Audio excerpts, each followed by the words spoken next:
ये है Marvel cinematic universe का recap up to phase 3 from I am Iron Man. To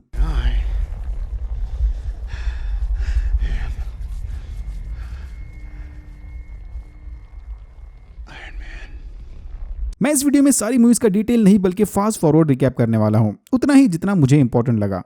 कहानी की शुरुआत होती है Tony Stark aka Iron Man से। टोनी स्टार्क स्टार्क इंडस्ट्रीज नामी हथियार मैन्युफैक्चरिंग कंपनी का सीईओ है। एक दिन जब ये अपने क्लाइंट को हथियारों का डेमो देके लौट रहे होते हैं, तभी उनके ऊपर हमला होता है और टोनी को आतंकवादी किडनैप कर लेते हैं। इसी हमले में अपने कंपनी के बनाए गए बम की वजह से टोनी बुरी तरह घायल हो जाता है। फिर उस बम के टुकड़ों को टोनी के दिल तक पहुंचने से रोकने के लिए इसी के साथ यहाँ कैद डॉक्टर टोनी के चेस्ट में एक इलेक्ट्रोमैग्नेट लगा देता है। होश आने पर टोनी उस बैटरी पावर्ड इलेक्ट्रोमैग्नेट को बदलकर दुनिया का सबसे छोटा आर्क रिएक्टर पावर्ड इलेक्ट्रोमैग्नेट बनाता है। जैसे ही टोनी को पता चलता है कि ये आतंकवादी इसके हथियारों और टेक्नोलॉजी का गलत इस्तेमाल कर रहे हैं, वो अपने आर्क रिएक्टर और डॉक्टर की मदद से काम चलाओ आयरन मैन सूट बनाकर वहां से भाग जाता है। वापस लौटने पर टोनी अपने हथियारों के डिवीजन को बंद करवा के आर्क रिएक्टर टेक्नोलॉजी और उससे पावर्ड आयरन मैन सूट पर काम करने लगता है। टोनी के खास दोस्तों में शामिल है इसका बनाया AI Jarvis, bodyguard happy Hogan, assistant paper pots और मिलिट्री में काम कर रहा दोस्त कम भाई रोडी। फिर अपने नए और इंप्रूव्ड सूट के साथ टोनी जाकर अपने किडनैपर्स यानी उन आतंकवादियों से लड़ता है और वापस आकर दुनिया को बताता है कि ही is Iron man, the most iconic movement in the MCU history. फिर मूवी के एंड में शील्ड के डायरेक्टर निक फ्यूरी टोनी से मिलकर उसे सुपर हीरोज और एवेंजर्स इनिशिएटिव प्रोग्राम के बारे में बताते हैं। आयरन मैन के बाद हमारी मुलाकात होती है doctor Bruce banner एकेए the incredible Hulk से। या आई नो, बाद में इन्होंने एक्टर्स चेंज कर दिए। एक एक्सीडेंट में गामा रेडिएशन के कांटेक्ट में आने की वजह से ब्रूस बैनर की बॉडी बदल जाती है और इसे जब भी अब गुस्सा आता है वो एक हरे कलर के मॉन्स्टर में बदल जाता है। अपने इसी गुस्से वाली प्रॉब्लम से दुनिया और लोगों को बचाने ब्रूस अंडरकवर होकर इंडिया चला जाता है, वहां के गरीब बच्चों का इलाज करने। हल्क के बारे में बस इतना ही काफी है। आयरन मैन 2 दुनिया को आर्क रिएक्टर और आयरन मैन सूट की टेक्नोलॉजी के बारे में पता चल गया है और एज यूजुअल सब लोग इस नए पावर को हासिल करने की रेस में लग जाते हैं, जिसमें टोनी का कॉम्पिटिटर जस्टिन हैमर भी शामिल है। जस्टिन हैमर आयरन मैन के सूट को बनाने की नाकाम कोशिश करता है और टोनी पेपर पॉट्स को अपने कंपनी का नया सीईओ बनाकर अपना सारा फोकस सूट और आर्क रिएक्टर टेक्नोलॉजी को इंप्रूव करने में लगाता है। इसी दौरान निक फ्यूरी शील्ड की एक bad S special agent Natasha Romanoff एकेए black window को टोनी स्टार्क पर नजर रखने भेजते हैं, ये चेक करने के क्या वो वाकई एवेंजर्स बनने के लायक है भी या नहीं। एजेंट रोमनॉफ एक हाईली ट्रेंड असासिन है जो पहले सोवियत यूनियन के केजीबी के लिए काम करती थी, बट बाद में इसे शील्ड ने हायर कर लिया। इसकी सारी बैक स्टोरी आप ब्लैक विडो मूवी देखने पर जान जाओगे। इसी दौरान शील्ड का एक और एजेंट फिल कोल्सन टोनी को एवेंजर्स के बारे में और इन्फॉर्मेशन देने आता है, बट बेचारा अपॉइंटमेंट्स लेने में अटक जाता है। रोडी टोनी से एक सूट उधार लेकर खुद वॉर मशीन बन जाता है और फिर आयरन मैन और वॉर मशीन साथ मिलकर आयरन मैन 2 के विलन व्हिप्लैश को हराते हैं। फेज 1 का अगला मेन कैरेक्टर है थॉर। थॉर एसगार्ड के राजा ओडिन का बेटा है। ये एसगार्डियंस यूनिवर्स के सबसे पावरफुल प्रजाति में से एक है, जिन्हें धरती पर कुछ रिलीजन्स में देवताओं की तरह पूजा जाता है। ओडिन के रिटायर होने के बाद अब थॉर एसगार्ड का नया राजा बनने वाला है, बट इसके सौतेले भाई लोकी को इस बात से काफी प्रॉब्लम है। बाकी सारी मूवी इसी फैमिली ड्रामा पर बेस्ड है। थॉर की मनमानी की वजह से ओडिन इसे राजा बनाने की बजाय उससे सारे पावर छीनकर उसे अर्थ पर भेज देता है। ओह बाय द वे, इनके पास लॉन्ग डिस्टेंस ट्रैवल करने के लिए एक मस्ट टाइप का रेनबो ब्रिज है, एक टाइप का पोर्टल जिसे ये भाई साहब कंट्रोल करते हैं। थॉर के पीछे ओडिन अपना पावरफुल हथौड़ा यानी म्यूलनियर भी अर्थ पर भेजता है। इस हथौड़े को सिर्फ वही उठा सकता है जो इसके काबिल है। अब कौन उसके काबिल है और कौन नहीं, ये तो बस म्यूलनियर ही डिसाइड कर सकता है। अर्थ पर थॉर की मुलाकात साइंटिस्ट जेन फॉस्टर और शील्ड के एक और एजेंट बार्टन एके हॉकाई से होती है। हॉकाई तीरबाजी में एक्सपर्ट है और इसका निशाना कभी नहीं चूकता। That's it. फिर अपने अर्थ वाले साइड क्वेस्ट को सक्सेसफुली पूरा करके थॉर म्यूलनियर उठाने के काबिल बनता है और अपनी ह्यूमन गर्लफ्रेंड जेन को गुड बाय बोलकर हेमडल की मदद से वापस एसगार्ड चला जाता है। एसगार्ड पर फ्रॉस्ट जायंट हमला करते हैं, जिसके पीछे शरारती लोकी का हाथ है। फिर लोकी और फ्रॉस्ट जायंट से लड़ाई के दौरान थॉर उस रेनबो ब्रिज को तोड़ देता है और लोकी स्पेस में गिरकर गायब हो जाता है।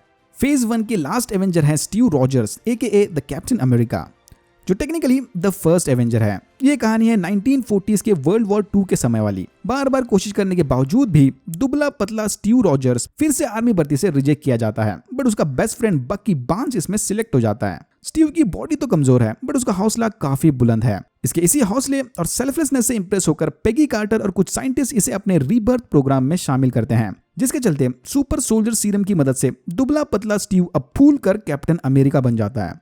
और फिर इसके आउटफिट को कॉम्प्लीमेंट देने और लड़ाई में मदद करने टोनी स्टार्क के पापा हॉवर्ड स्टार्क स्टीव को वाइब्रेनियम से बनी शील्ड बना कर देते हैं। स्टीव से पहले इस एक्सपेरिमेंट का हिस्सा बने थे योहान श्मिट, बट उस वक्त ये एक्सपेरिमेंट फेल हो गया और श्मिट को सुपर ह्यूमन स्ट्रेंथ के साथ साथ ये रेड स्कल भी दे गया और इसी से इसका नाम रेड स्कल पड़ा। रेड स्कल ने अब नाजीज के साथ मिलकर अपना नया ग्रुप बना लिया है। फिर रेड स्कल के हाथ एक निहायत ही पावरफुल एलियन टेक्नोलॉजी यानी टेसरैक्ट लगती है, जिसकी मदद से वो 1940s के दौर में मॉडर्न हथियार बना लेता है। रेड स्कल अब इतना पावरफुल हो गया है कि इसने हिटलर को छोड़कर अपने ग्रुप को नया नाम दे दिया, हाइड्रा, हेल हाइड्रा। हाइड्रा के एक साइंटिस्ट आनिम जोला को पकड़ने वाले मिशन के दौरान बकी बांस चलती ट्रेन से गिर जाता है। इन सबको लगता है कि ये मर गया। फिर प्लेन में कैप्टन अमेरिका से लड़ाई के दौरान रेड स्कल टेसरैक्ट को अपने हाथ में उठा लेता है, जिसके बाद वो एक पोर्टल के थ्रू स्पेस में गायब होता है और टेसरैक्ट नीचे पानी में गिरता है। स्टीव रॉजर्स हथियारों से लैस उस प्लेन को आबादी से दूर ले जाकर बर्फीली वादियों में क्रैश कर देते हैं। क्रैश से पहले स्टीव रॉजर्स पेगी से वादा करते हैं कि वो एक दिन जरूर इससे मिलकर अपने डांस डेट को पूरा करेंगे। क्रैश के बाद इन्हें टेसरैक्ट तो वापस मिल जाता है, बट स्टीव रॉजर्स का कोई अता पता नहीं होता। स्टीव के जाने के बाद पेगी कार्टर और कुछ सीक्रेट एजेंट्स मिलकर शील्ड की शुरुआत करते हैं। फिर 70 साल बर्फ में सोने के बाद स्टीव को शील्ड ढूंढ लेती है। आंख खुलने पर स्टीव देखता है कि उसने अपनी डांसिंग डेट मिस कर दी है। ओके, अब एवेंजर्स के फर्स्ट टाइम असेंबल होने का टाइम आ गया। हम देखते हैं कि लोकी जिंदा है और ये अब अपने नए माइंड कंट्रोलिंग सेप्टर को लेकर टेसरैक्ट की तलाश में अर्थ पर आ गया है। ब्लैक विडो इंडिया से ब्रूस बैनर को लेकर आती है और फिर सारे एवेंजर्स न्यूयॉर्क में मीटिंग करते हैं। लोकी को रोकने के चक्कर में एजेंट फिल कोल्सन मर जाता है और फिर इसकी मौत का फायदा उठाकर निक फ्यूरी सारे एवेंजर्स को पहली बार असेंबल करता है। इधर मैं एजेंट्स ऑफ शील्ड वाले फिल कोल्सन की बात नहीं करने वाला, ओके, वो पूरा सीन अलग है। फिर टेसरैक्ट की मदद से लोकी पोर्टल ओपन करके चितौरी एलियंस की आर्मी को अर्थ पर लाता है। ब्लैक विडो लोकी के सेप्टर की मदद से पोर्टल बंद करती है। एवेंजर्स लोकी को हरा देते हैं और फिर सारे जाकर शॉर्मा खाते हैं। थॉर लोकी और टेसरैक्ट को अपने कब्जे में लेकर एसगार्ड चला जाता है। एंड सीन में हम देखते हैं कि लोकी ये सब इस पर्पल पहलवान यानी थैनोस के कहने पर कर रहा था। और यहाँ होता है फेज 1 खत्म। फेज 2 की शुरुआत होती है आयरन मैन 3 से। ये मूवी एकदम स्टैंड अलोन है और इसका कैनन पर डायरेक्ट कोई इंपैक्ट नहीं पड़ता।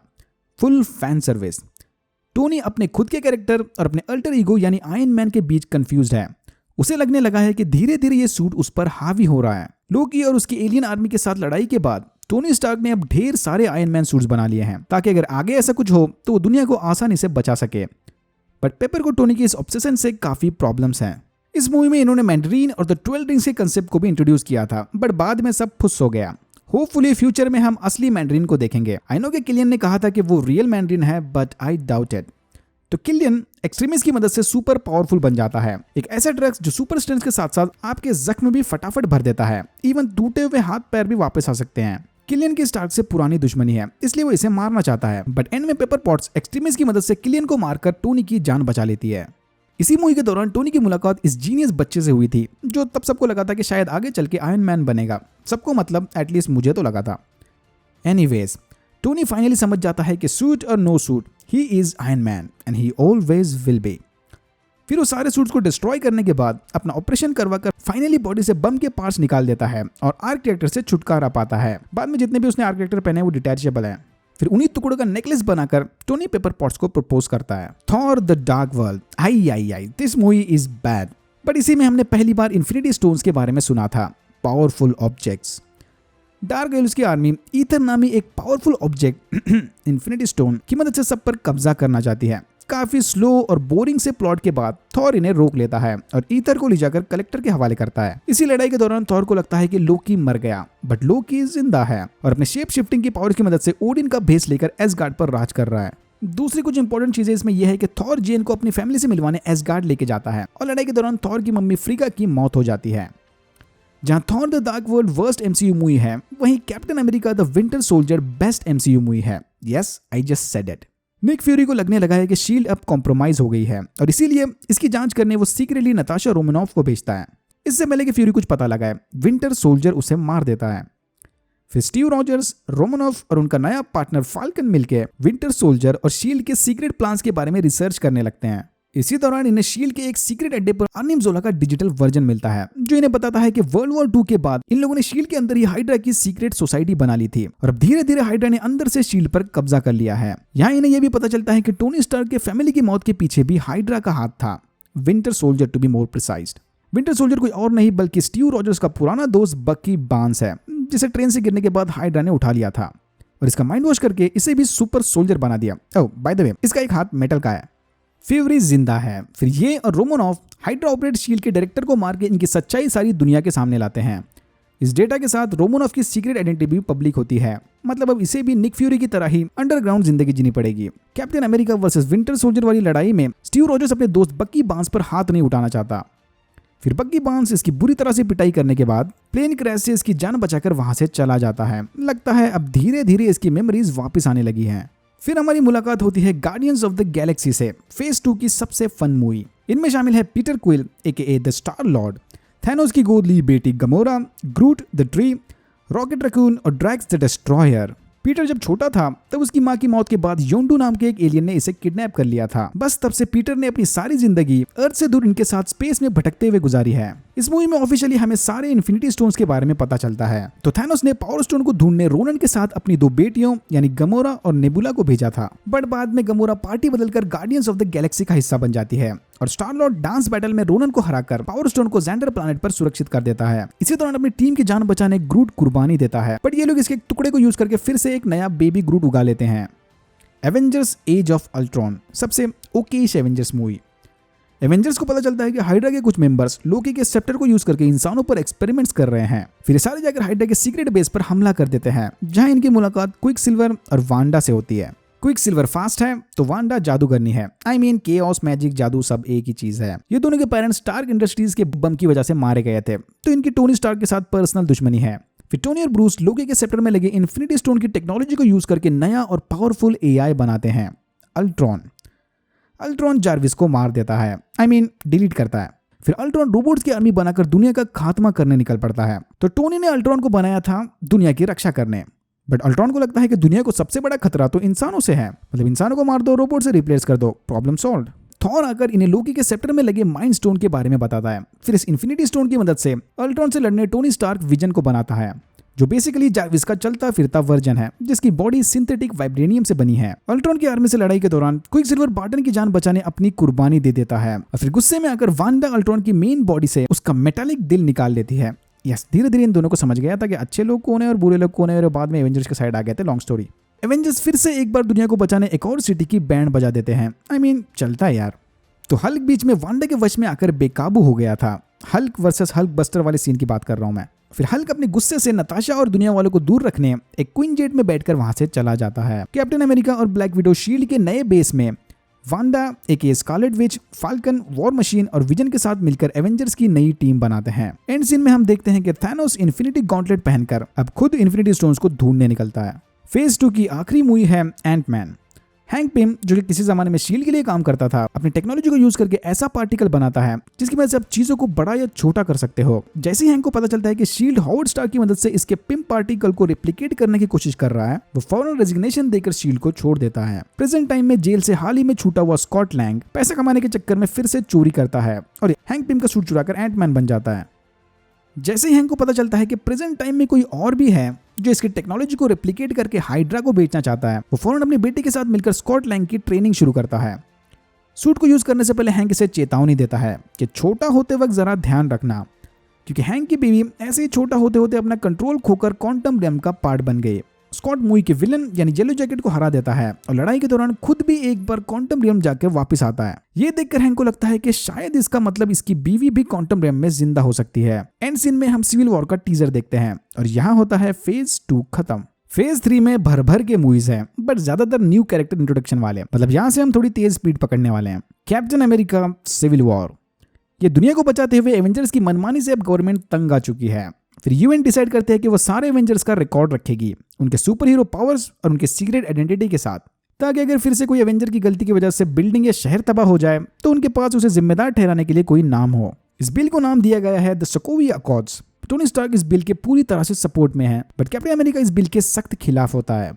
इस बिल के साइनिंग के दौरान वहां मौजूद सारे लोगों पर टेररिस्ट अटैक होता है और धमाके में वकांडा का राजा टिचाका मारा जाता है। बाद में सिक्योरिटी फुटेज में देखकर पता चलता है कि बॉम्ब ब्लास्ट के पीछे विंटर सोल्जर यानी बकी बार्न्स का हाथ था, बट एक्चुअली में इसका जिम्मेदार जीमो है। और बस फिर सारे इस बिल की आड़ में 2 अलग अलग ग्रुप्स में बढ़ जाते हैं। एक टीम में Iron Man, War Machine, Black Widow, Vision, Peter Parker aka Spiderman और चाका का बेटा चाला एके ब्लैक पैंथर, जिसे बकी से अपने पापा का बदला लेना है। तो दूसरी तरफ बिल के अपोजिशन में और अपने दोस्त बकी के फुल सपोर्ट में captain America, falcon, Scarlet Witch, Hawkeye और एंटमैन। फिर इनके बीच एक एयरपोर्ट पर जबरदस्त फाइटिंग होती है जिसमें एक्सीडेंटली रूडी बुरी तरह से घायल होकर पैरालाइज्ड हो जाता है। इस मूवी में 2 नए कैरेक्टर्स इंट्रोड्यूस हुए हैं, ब्लैक पैंथर और स्पाइडरमैन, जिनके बारे में हम आगे बात करेंगे।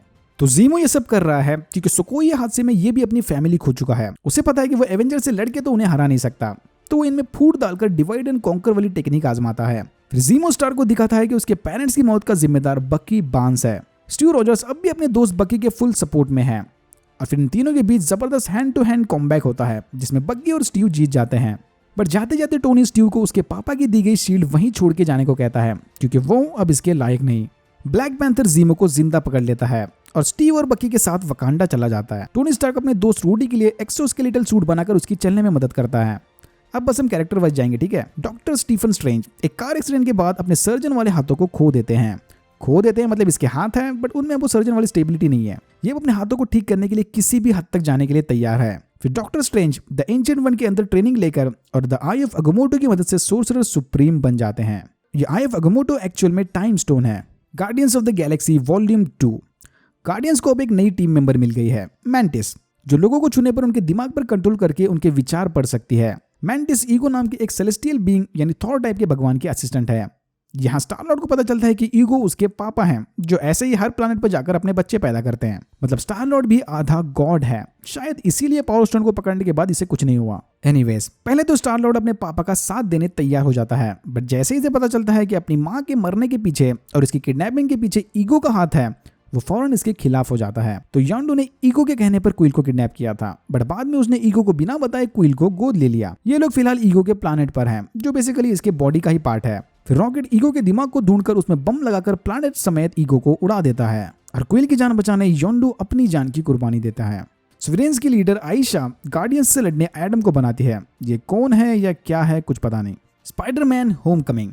इस मूवी में हम पीटर पार्कर यानी हमारे फ्रेंडली नेबरहुड स्पाइडरमैन के कैरेक्टर डेवलपमेंट को देखते हैं।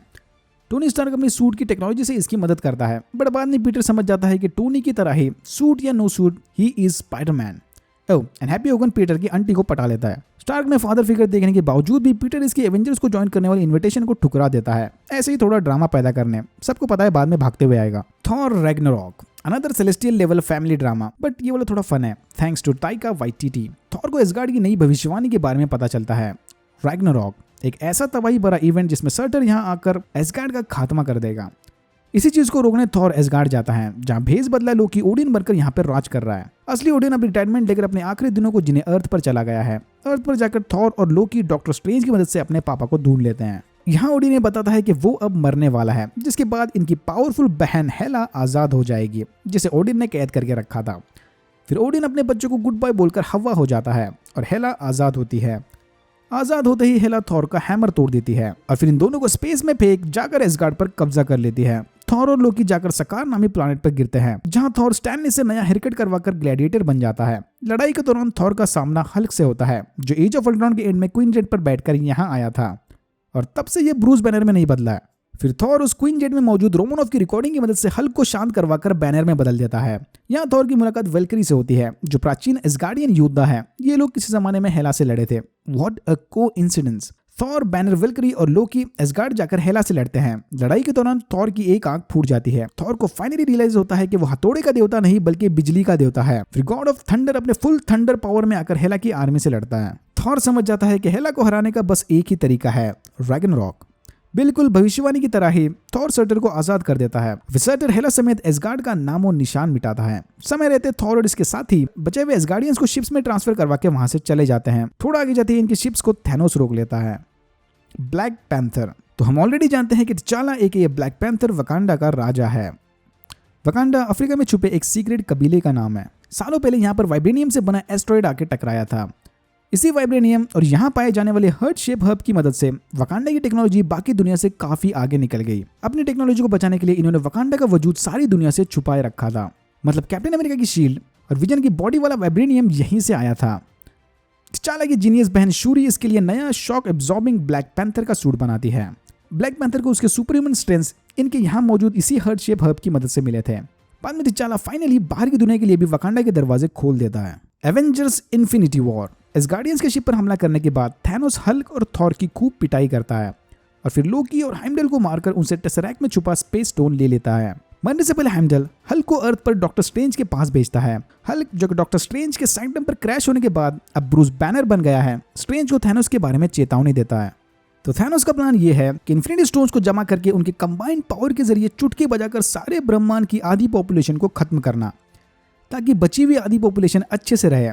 इसे कहते हैं जेनोसाइड। थैनोस का प्लैनेट ओवर पॉपुलेशन की वजह से खत्म हो गया था, लोग ज्यादा, खाना और जराए कम। बस तब से इसने सोच लिया था कि वो इस ओवर पॉपुलेशन वाले प्रॉब्लम का फुल एंड फाइनल सोल्यूशन निकाल के रहेगा। He wants everything to be perfectly balanced as all things should be. Infinity Stones का वजूद यूनिवर्स के साथ ही हुआ था। ये स्टोन्स इतने पावरफुल हैं कि अगर इन्हें साथ मिलाओ तो इनके कंबाइंड पावर से आप सारी, या फिर थैनोस के केस में आधी कायनात को खत्म कर सकते हो, या फिर इसकी मदद से एक नया यूनिवर्स भी बना सकते हो।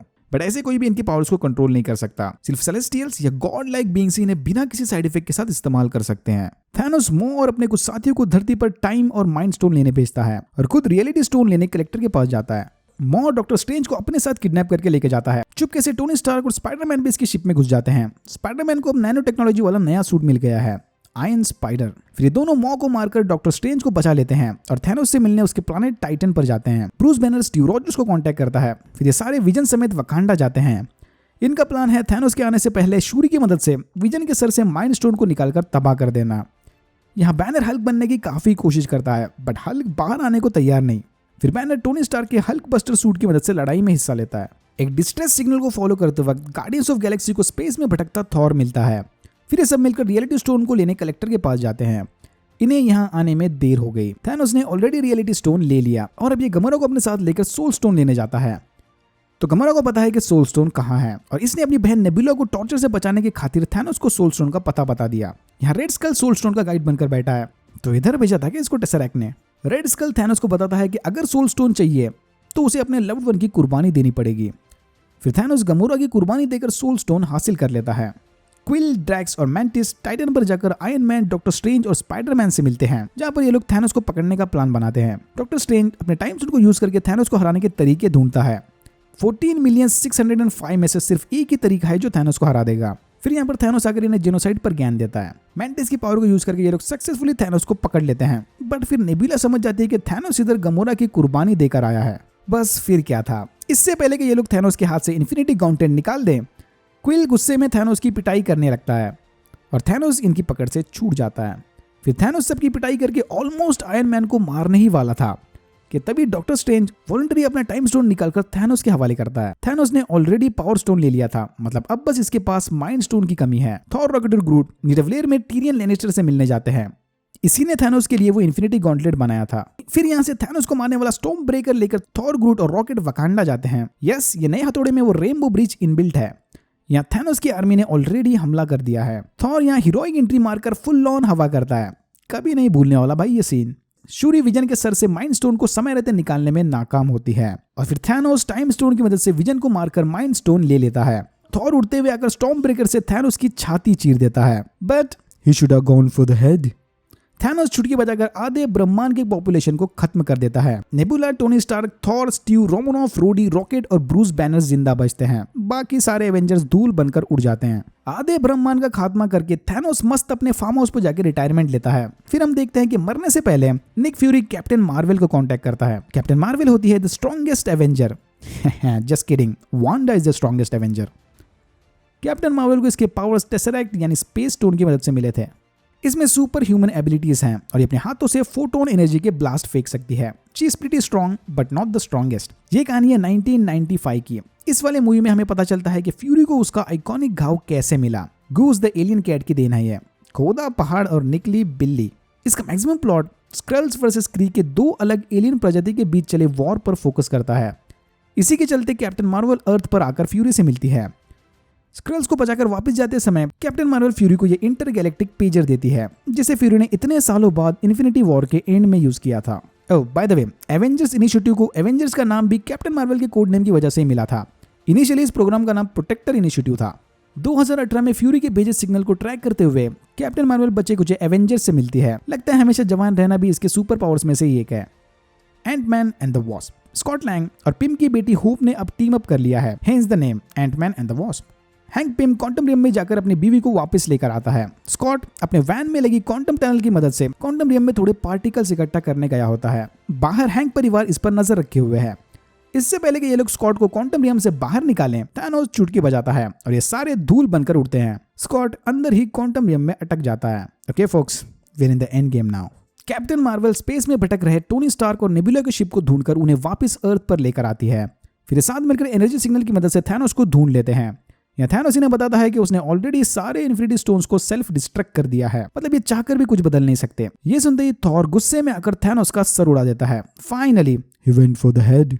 बड़ा विस्का का काम भाई। 5 साल बाद स्कॉट लैंग फाइनली एक चूहे की मदद से क्वांटम रियम से बाहर आता है और जाकर रोमनॉफ और स्टीव से मिलता है। इनके लिए जो 5 साल का टाइम था वही क्वांटम रियम में फंसे स्कॉट के लिए बस 5 घंटे का टाइम था। मतलब अगर आप चाहो तो क्वांटम रियम की मदद से टाइम ट्रैवल कर सकते हो। फिर ये लोग जाकर ये थ्योरी टोनी स्टार्क को सुनाते हैं, जो अब एक बच्ची का बाप बन चुका है। पहले तो टोनी इनकी मदद करने से मना करता है, बट बाद में स्पाइडरमैन के खातिर मान जाता है। हल्क और ब्रूस बैनर अब मिक्स होकर प्रोफेसर हल्क बन गए हैं।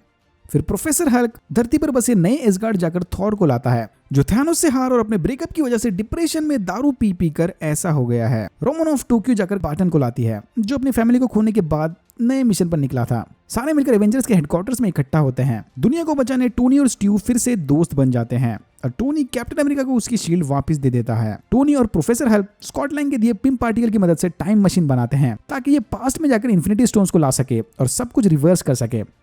बट प्रॉब्लम यह है कि इन्हें वापस जाकर उन स्टोन को अपनी जगह रखना पड़ेगा, नहीं तो चेंजेस की वजह से अल्टरनेट रियलिटीज क्रिएट हो जाएंगे। टोनी, स्टीव, प्रोफेसर हल्क और स्कॉट 2012 में वहां मौजूद 3 इन्फिनिटी स्टोन्स लाने जाते हैं।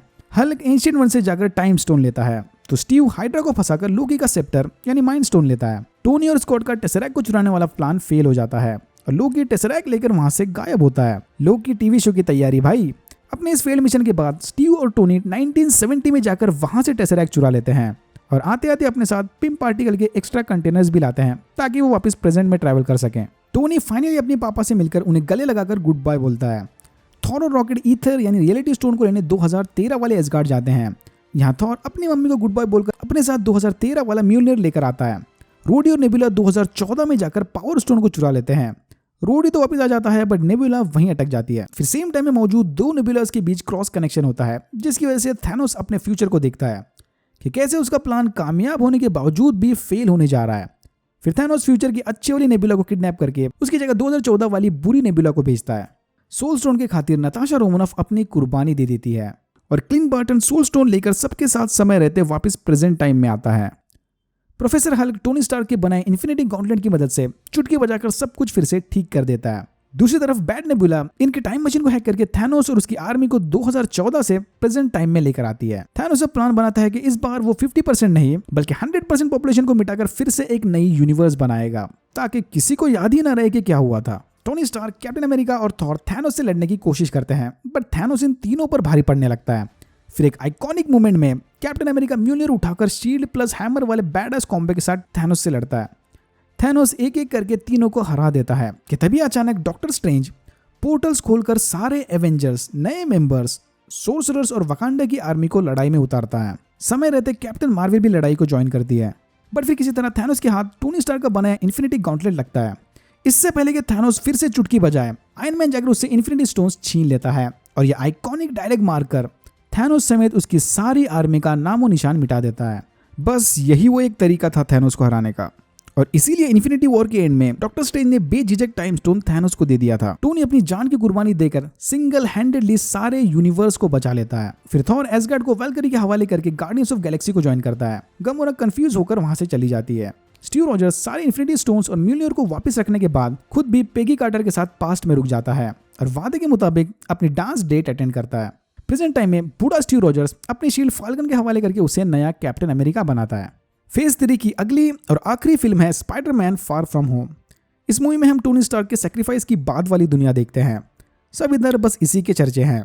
Everywhere Peter goes he see his face. तो प्रोफेसर हल्क के रिवर्स स्नैप के बाद जो लोग वापस आ गए हैं उनकी उम्र बाकी दुनिया वालों से 5 साल कम है क्योंकि वो 5 साल गायब थे। निक फ्यूरी और मारिया हिल का सामना अर्थ एलिमेंटल नाम के एक नए मॉन्स्टर से होता है बट फिर वहां पर Quentin Beck aka the Mysterio आकर इन्हें बचा लेता है। फ्यूरी इसी चक्कर में पीटर को कांटेक्ट करने की बहुत कोशिश करता है बट पीटर उसके कॉल्स को इग्नोर करके अपनी क्लास के साथ पिकनिक पर चला जाता है। यहाँ पिकनिक पर पीटर और उसके दोस्तों का सामना वाटर एलिमेंटल से होता है और पिछली बार की तरह यहाँ भी क्विंटन आकर सबको बचा लेता है। फाइनली पीटर और फ्यूरी की मुलाकात होती है जो इसे टोनी स्टार्क की AI पावर्ड स्मार्ट ग्लासेस देता है। Edith, you know the full form.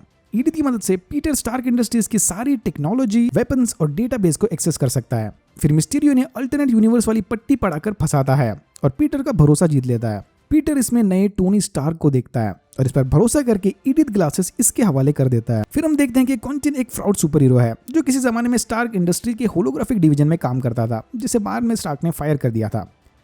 MJ की मदद से पीटर इस बात को भांप लेता है और फिर एक ट्रिपी फाइट सीक्वेंस के बाद इसे हरा देता है। लड़ाई में मिस्टीरियो मारा जाता है एलिजिडली, बट इसका एक असिस्टेंट समय रहते मिस्टीरियो से मिले डेटा को लेकर भागता है। MJ भी समझ जाती है कि पीटर ही स्पाइडरमैन है और फिर ये ऑफिशियली गर्लफ्रेंड बॉयफ्रेंड बन जाते हैं। सब कुछ ठीक चला होता है कि तभी अचानक डेली ब्यूगल के news reporter DJ Jonah Jameson Mysterio का लीक्ड वीडियो दुनिया को दिखाकर बोलते हैं कि पीटर पार्कर ही स्पाइडरमैन है और स्पाइडरमैन हीरो नहीं बल्कि विलन है। एंड सीन में हम देखते हैं कि जिस निक फ्यूरी और मरिया हिल को हमने स्टार्ट में देखा था वो ह्यूमंस नहीं बल्कि ह्यूमंस के बेस में स्क्रल्स हैं। असली फ्यूरी तो स्पेस में बैठा कोई नया मिशन अंजाम दे रहा है और यहाँ होता है फेज 3 खत्म। जल्दबाजी में अगर कुछ इंपॉर्टेंट मिस कर दिया हो या फिर कुछ गलत बोल दिया हो तो एडवांस में सॉरी। अगर आपको वीडियो अच्छा लगा तो please like, share and subscribe for more videos like this. मैंने ऐसे और भी वीडियोस बनाए जिनके लिंक्स आपको डिस्क्रिप्शन बॉक्स में मिल जाएंगे। Thank you very much for watching and I am hoping to see you in my next one. Wakanda forever.